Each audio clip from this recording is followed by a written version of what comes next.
has said, and he said that Daesh is being at the end of its days, and it's being defeated. Maybe he's correct partly, but I think if Daesh is defeated, and it will take a lot of time for that.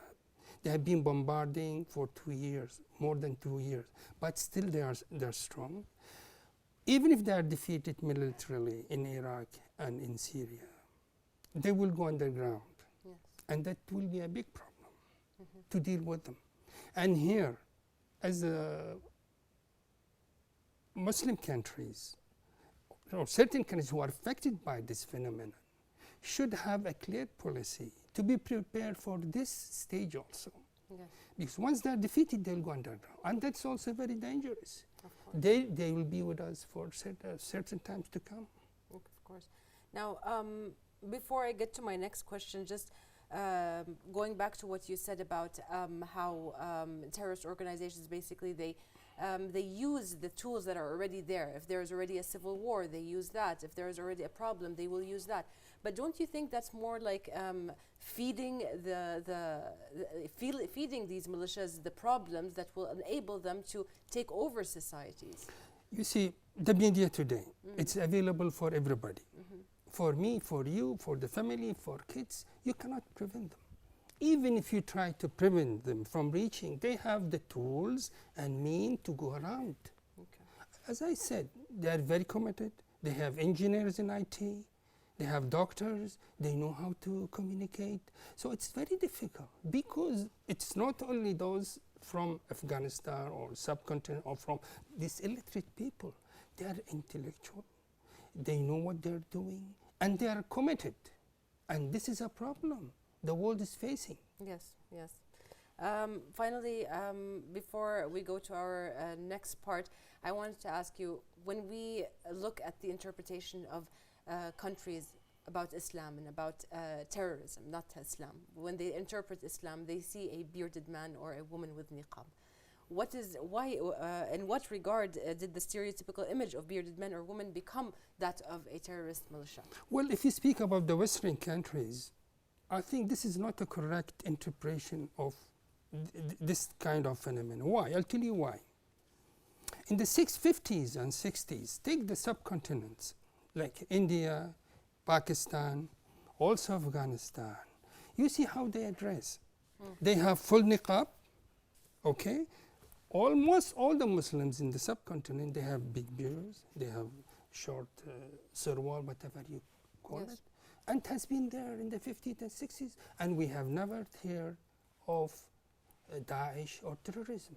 How can Islamic countries change that image? Well, I'll tell you one thing. It's not the way you dress or the way you put your makeup or the way you put your... It is in the mind of the people. Yes. It is in their mind. How can we change this?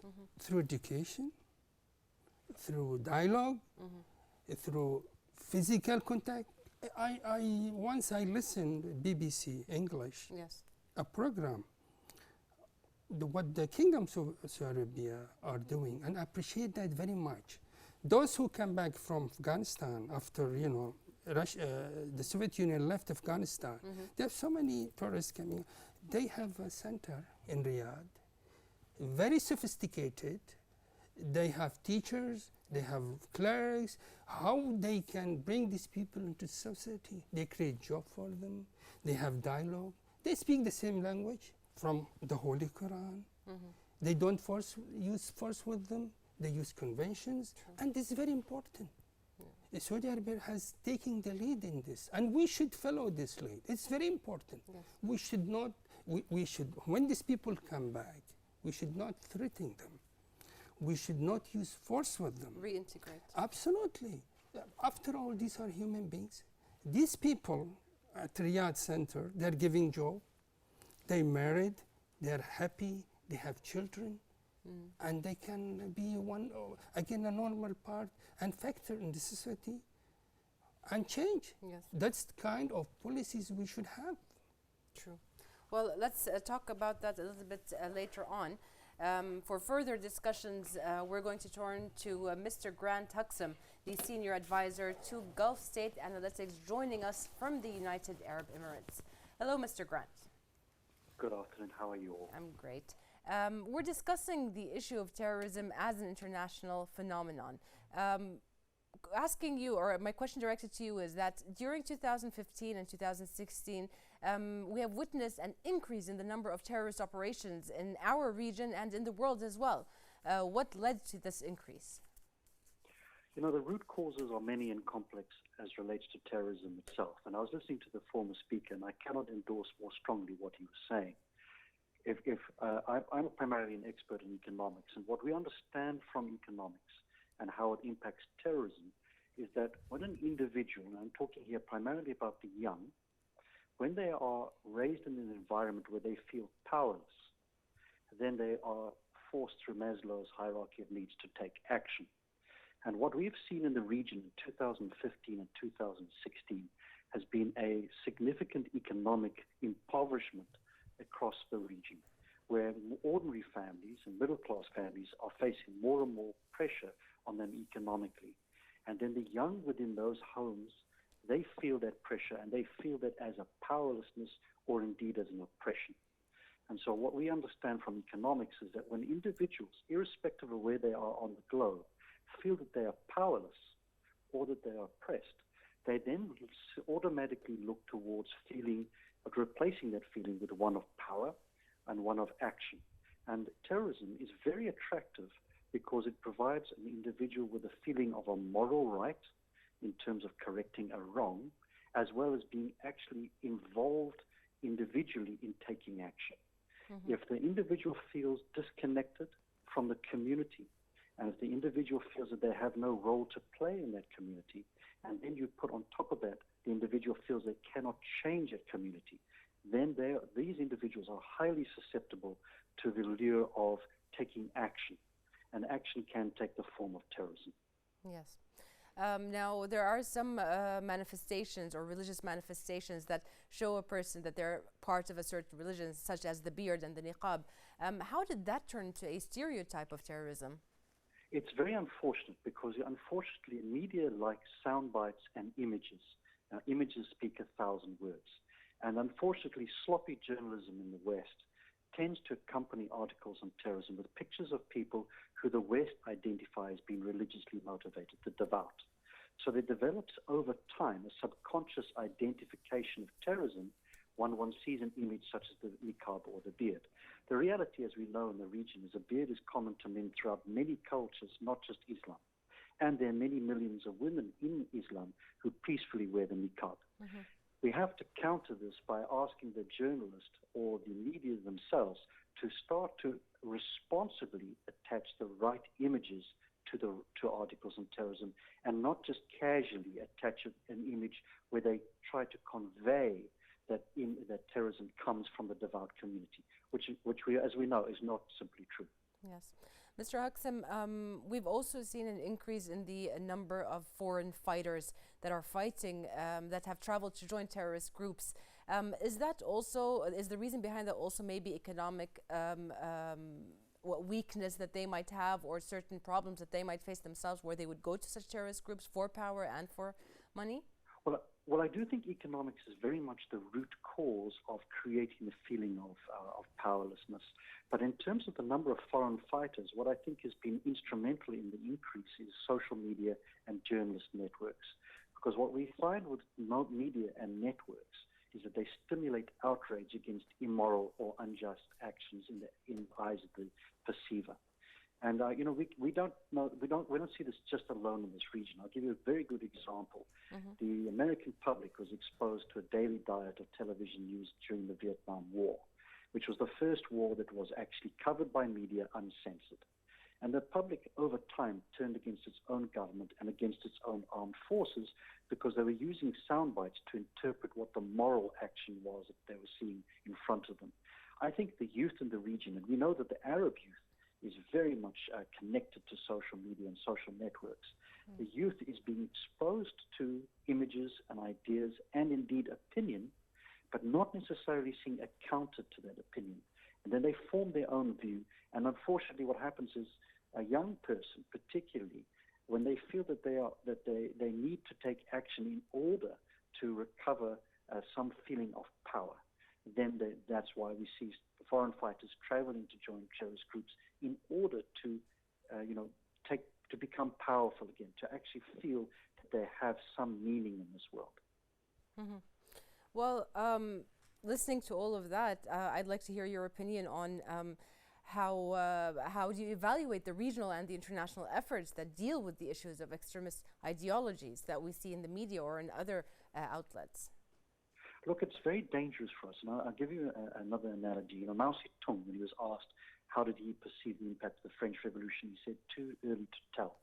I think the measure for us as a culture or as a region and the cultures within the region is going to be what we see in the next 5 to 10 years. And the reason I say that is it's too early for us to tell how the 12-year-old child or the 14-year-old child who has been influenced by images coming out of places such as Iraq in the 2000s and now Syria in the teenage years of the century, how will they react when they become young adults in the future to issues that they perceive as being unjust or immoral?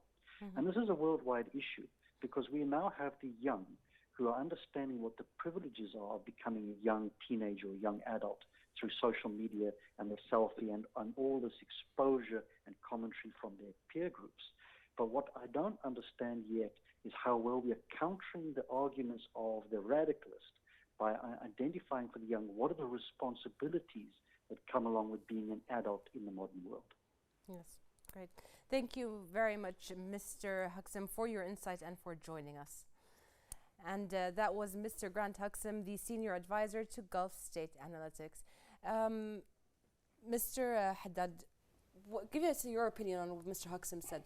Well, of course, he spoke about so many things about international terrorism, the expose of young, the spread of in Europe, and the Middle East, and the reason behind it, and what is the cure, and what is the prevention, how we could prevent such kind of acts from taking place, not only in Arab and Western, the whole world. Well, I think there are certain factors for prevention of such kind of things. Mm-hmm. One important factor is the United Nations. Yeah. The United Nations has very important role to play here. July 1st of this year, 2016, they have what is called counter-terrorism strategy, in which they cited the policy, the way forward, how can a country or countries can tackle such dangerous phenomenon in the world. Yes. What they said is this. They said, well, let's study the reasons, the conductive reason for such kind of phenomena. Why this phenomenon is there here now, before it wasn't there. Yes. So let us study the reason. And this is very important things. They mentioned economic reason, as our friends has said, and employment, as I said before also. This is very important. Then they said, okay, let's see how we can have dialogue with these people. How can we open up with these people?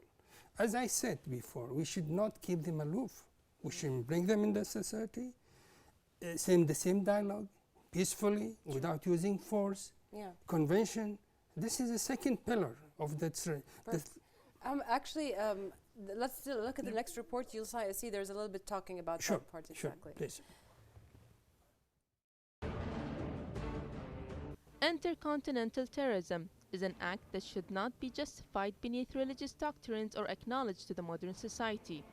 States that emphatically aid peace reject the use of religious rules as grounds for violence and terrorism. The majority of the renewed religions inside the earth preach the very same doctrine. All of them call up for mutual being familiar with, independence of expression and perception, peace, adore, coupled with tolerance. Because of this, faith must not justify any acts of international terrorism, combined with its results within the culture. I know something about radicalization, terrorism in my part of the world, and what we see is that the Muslims who radicalize, they know very little about Islam, the Quran, you name it. It's completely different. This is what we saw in the 1970s in Germany, in the Netherlands, my country, where you always have radicalized people who want to change the world, and this is what's going on, and we have to deal with it. And that means that we should find a solution, not to radicalize the whole society, but to diffuse it. Record numbers of people have died in terrorist attacks over the past couple of years, with the highest numbers yet being achieved last year. If we look back in time, only 3,000 terrorism-related deaths occurred back in 2000, but over the course of less than a decade and a half, the number had risen to over 32,000 deaths in 2014, an almost tenfold increase. Worse still is that the numbers are likely to reach even greater tallies as we move further in analyzing last year's data.